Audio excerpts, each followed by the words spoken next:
Hey everybody, it's Eddie J on crypto. Hope you're having a great day. So, was trolling the headlines, as I call it, or surfing the news. And I looked up and I saw that JPMorgan had filed for some trademarks.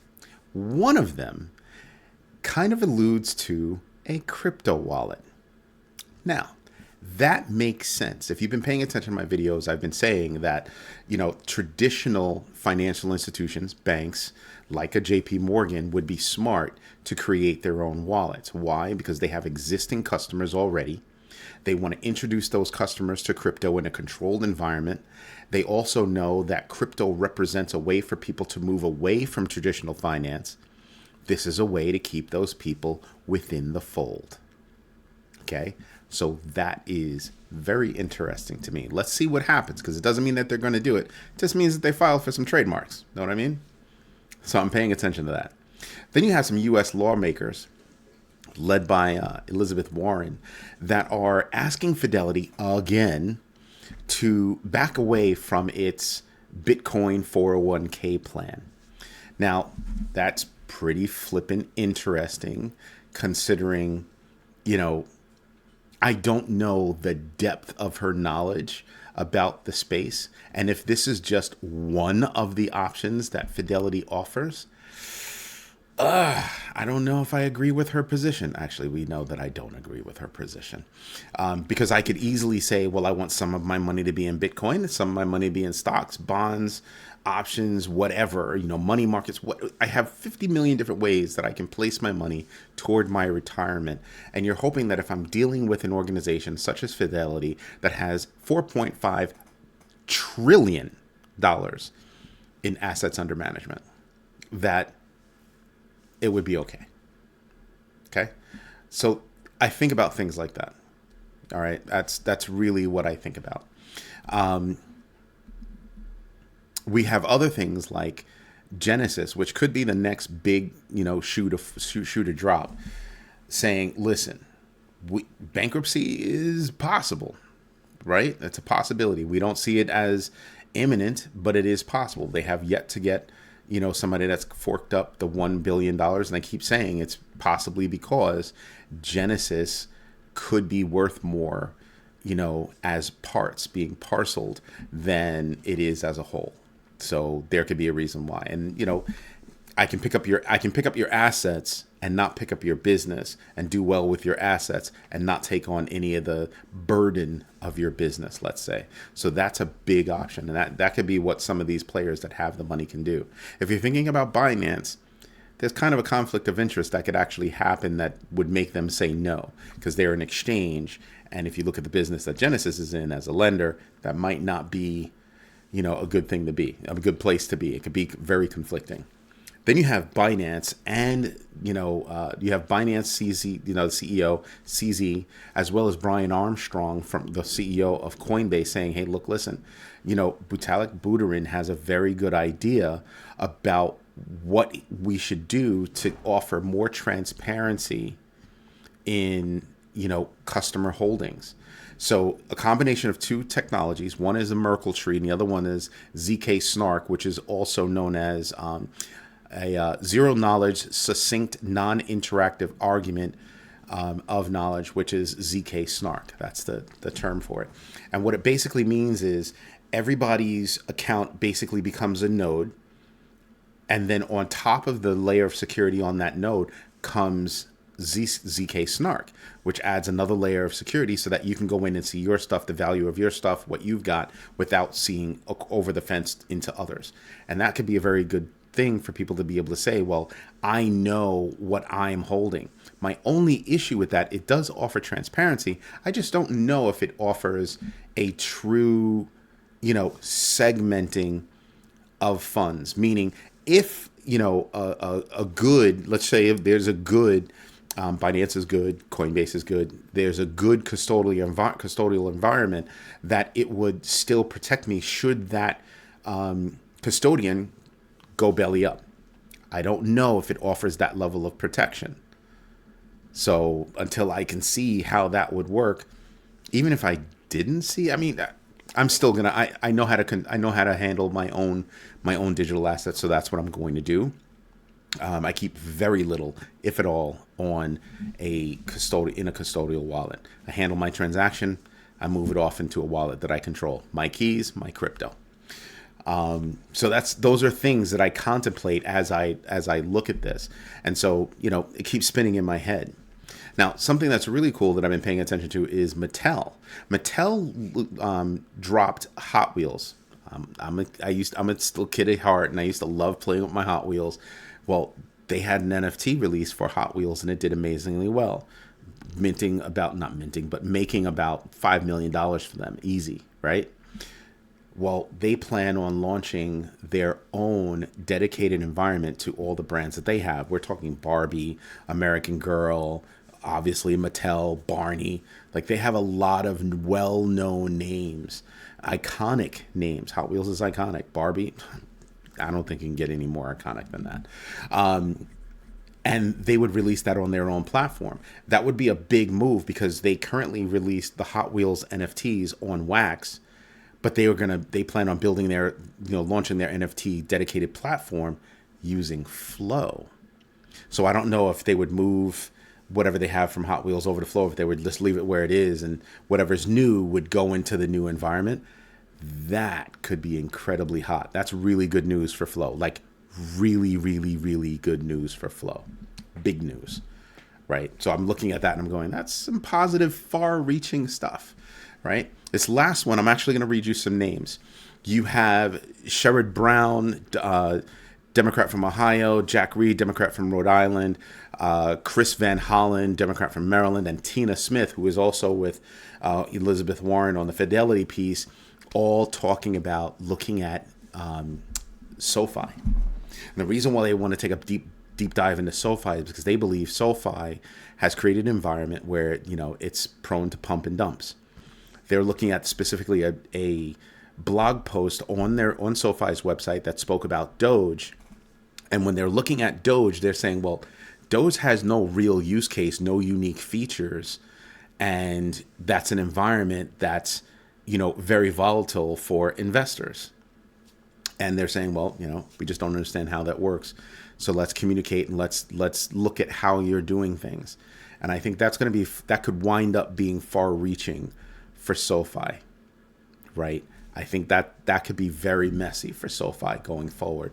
So I'm watching how that would play out, and I'm looking for more news down the road, like what Elizabeth Warren or one of these other senators would say about the practices, procedures, everything that goes on around the listing of new coins. My other issue is I wonder if these people have enough breadth and depth in the crypto space to understand how everything works to be able to make such a determination. Sometimes I believe that, lawmakers from around the world have best intent. That's what you want to believe, right? But I think sometimes they need, outside help that is more knowledgeable in the space so they can make a truly informed and educated decision. And I'm hoping that's what happens. But if you look at all this news that I'm giving you today, it's very far reaching. It's saying, hey, we've got something going on right now. It's going to make a nice little pop. And then going forward, there's going to be, at least one or two more pops to that original news that we put out here. So I'm going to keep reiterating, do your own research. And like always, follow the money. Don't necessarily listen to somebody that's talking about something. Follow the money. Okay? Right? Jamie Dimon, I don't like crypto. But meanwhile, JPMorgan is doing all this stuff in the crypto space. Pay attention to what the money actually does. All right? That's what I ask of you. Anyway, you know what we should do? We should go over the numbers. So today, there's a lot of stuff going on, right? I'm not shocked, but I'm surprised that, the fear and greed index is at 22. It was at 21 and actually moved up one. Basically, to me, it's about the same, right? But you have the whole space looking down. So let's take a look at Bitcoin. And you have Bitcoin hovering above the newly set low. I mean, technically, I mean, it's right there. You can see it, 15,482. That's the newly set low. This was the previous low at 17,623. You see the big difference between the two. In my humble opinion, if we get another piece of bad news, Genesis, I don't know if it could do it, but it could. Genesis, you know, the head of DCG, Digital Currency Group, is saying, yeah, Genesis is probably going to go away, but DCG will live on, meaning Grayscale will be fine, everybody will be fine, but Genesis could still go away. Genesis is holding about, I think it's 600,000 Bitcoin. Imagine liquidating that, what it would do to the market. So if Bitcoin takes a dive, could we see 10,000? Yeah, I think that's a possibility. Do I have strong chances on it? No, not really, but it is a possibility. And I can tell you now, you know, with so many people talking about, oh, I wouldn't get involved, I would absolutely, I know that I will absolutely, as a part of my dollar cost averaging, you know, plan or strategy, would be buying in heavy. I'd be making that bag very heavy because I'm expecting 2003, 2004, and 2025 to be almost ridiculously good years, latter half of 2023. But I'm expecting them to be ridiculously good years for crypto. You have so much going on that I think the boom in crypto, another boom in crypto, is going to happen when there's a considerable mass of institutional investors. I don't like that idea, but it's just facts. Retail investors are going to have to do their own thing, but institutional investors are going to make a big move, right? And it's going to force that to go up. Because right now, there have been a lot of reasons for crypto to go up, but it's been pushed down. You got to point that finger somewhere.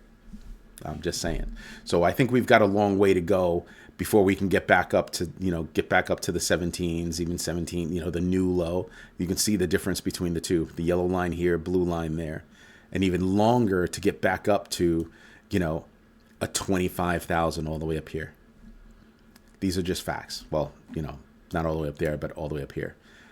Those are just the facts. We haven't seen 25,000 in a long time. And I don't think it's possible we can see it by the end of the year, but I don't think we're going to touch it until 2023. That for me is just a call to action to, you know, review and, you know, hold steady with my dollar cost averaging strategy and keep going forward solidly. If you want to take a look at the big picture, you know, there's still a great separation between Bitcoin and Ethereum. It's still a great separation. If you haven't been paying attention, Chainlink did at one point today was up 11%. You have Matic that went from a low of 78 cents all the way up to 84 cents. You have these places that are shining bright. Pay attention. Litecoin did well. Now, I know that a lot of people looked at me strange when I said I am totally out of Doge. I'm totally out of Doge. Everybody looked at me crazy, like, why are you out of Doge? Listen, I got out of Doge at 9 cents. Look where it's at right now. Can Doge come back? Sure. But it needs a utility. It needs a reason for it to come back. Right now, the only reason it has to come back is, you know, Elon. I'm not confident in the guy. I'm sorry. Yeah, he could be the richest person in the world. Still not confident that I would be putting my money where he wants it. I had a conversation on Crypto Blood, not with Crypto Blood, but in the chats. And I was talking about Link, or they were talking about Link, and I've been talking about Chainlink for a while. Well, I mentioned in that chat that, hey, I could easily see Chainlink go down to $5. But here's the uniqueness of Chainlink. It is a part of the connective tissue that I keep, you know, talking about. So you have certain projects that, you know, provide an almost ridiculous amount of usefulness to cryptocurrencies and the cryptocurrency industry as a whole. There's Polygon, there's Chainlink. There are a few cryptocurrencies that do it. Obviously, you know, Ethereum and, you know, and Bitcoin because of what they are. But Chainlink is the world's largest oracle connecting all that data on and off chain. That is huge. And you have to use Link as the coin to operate in that space. That is huge. So even if it took a dip down, I'm just going to buy. The reason why is because something like that is going to do nothing but go up, in my humble opinion. So my kids keep talking about, well, we can make purchases based on several different criteria, but finding those things that are the part of the connective tissue, things that are going to be steady, things that are not going to go away, or the chances of them going away is so infinitesimal that you can almost bank on it. I look at Chainlink like that. I look at Matic like that. I mean, think about this. Matic jumped up 5 cents from 78 cents to 84 cents. Sorry, 6 cents. My bad. So think about that, as I go forward, and I'm sitting there and I'm going, wow, if I was playing the game and guessing as to, what I think is going to happen, what's going up, what's going down, I could have made easy money on Matic. I could have made easy money on Link. I wouldn't have played with Doge. I'm too scared of Doge right now. I just don't trust it. But there were a lot of places where I could have bought down, low and gotten some funds out of it. Executing Matic at 78 cents, which is still a far cry from its high, I could have done well. Anyway, this is Eddie J on crypto. I truly hope that I'm helping you to understand where my head is at with regard to research and how I look at news and what's going to affect the future. If you have questions, drop them in the comments and I'll try to get to every one of them. Have a good one. Bye-bye.